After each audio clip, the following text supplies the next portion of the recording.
Donc salut à tous, c'est le Potagiste du Nord. Donc je vais vous montrer je vais vous présenter un sujet. Donc c'est une vidéo très courte encore une fois pour vous expliquer que c'est la bonne période, selon moi, pour récupérer tous les rejetons de framboisiers et de fraisiers.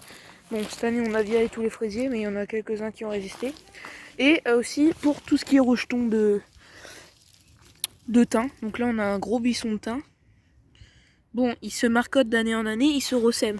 Donc là en fait, faut penser qu'il faisait tout seul le buisson. Vous voyez comment j'ai retiré? On voit la terre, elle est un peu retournée. Et donc là, vous voyez, regardez. Tout ça, c'est des... Regardez comment ils se multiplient. Voilà, c'est tout des fraisiers faits avec des stolons. Donc j'en ai récupéré quelques-uns pour faire une petite fraiserie ici. Je vais continuer à récolter. Mais je vais vous montrer quelque chose de très passionnant juste après. Donc voilà, on a un énorme buisson ici aussi. Tac. Et ça se marcotte par là-bas aussi. Donc il y en a aussi ici, un buisson de 1 mètre. Et donc là, tous les rejetons de thym, je les ai mis en godet pour faire des plants. Et j'ai aussi fait des boutures de sauge parce que c'est la bonne période. Juste après qu'ils aient fait leurs fleurs et qu'ils ont regrandi, les rameaux, on les coupe et on fait des boutures. Et j'ai aussi profité pour faire des boutures d'arbres fruitiers. Donc j'ai semé des pépins de pommes dans tous ces pots là. Donc on a majoritairement du figuier, du pommier, du poirier pardon.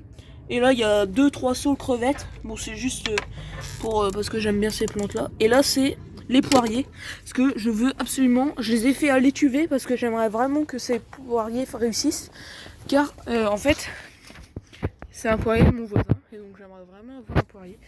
Et donc tous les ans on a une très bonne poire qui pousse chez nous. Donc voilà, on en a qu'une seule et voilà, mais elle est très bonne, on la savoure tous les ans. Donc voilà, je mets ça dans des cagettes pour faciliter le transport. Et après, qu'est-ce que j'ai fait d'autre? Alors, j'ai aussi fait du thym, du romarin, de la sauge, de la ciboulette et du persil. J'ai récupéré les graines pour faire l'année prochaine.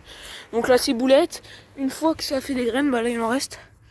Vous voyez, une fois qu'il y a les fleurs, il y a les graines. Puis moi je les émiette comme ça. Et hop, vous voyez là. Hop, on émiette comme ça. Le romarin.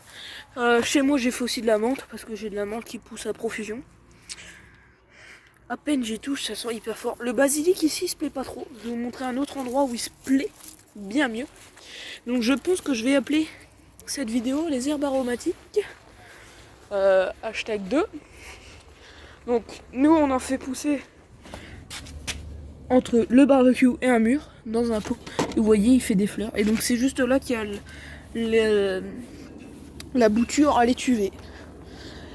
Donc je sais pas si vous savez que le saule, on fait de l'hormone de bouture avec du saule. Et donc là moi j'ai des saules crevettes, j'en ai pas mal. J'en ai 4, 3 même. Donc je vais voir. Bon, ils mordent beaucoup ici, je sais pas pourquoi, ils se plaisent pas du tout. Je connais quelqu'un, il en a des énormes. Donc je vais voir. Et donc qu'est-ce que je fais aussi? Je récolte les graines. Donc il faut savoir que c'était tout petit. Et voilà. Donc du terreau avec du sable, c'est parfait pour les herbes aromatiques. Donc voilà. Donc c'était le Potagiste du Nord. J'espère que cette vidéo vous aura plu. Si elle vous a plu, vous pouvez liker, partager, vous abonner. Et on se retrouve très prochainement pour une nouvelle vidéo. Bye!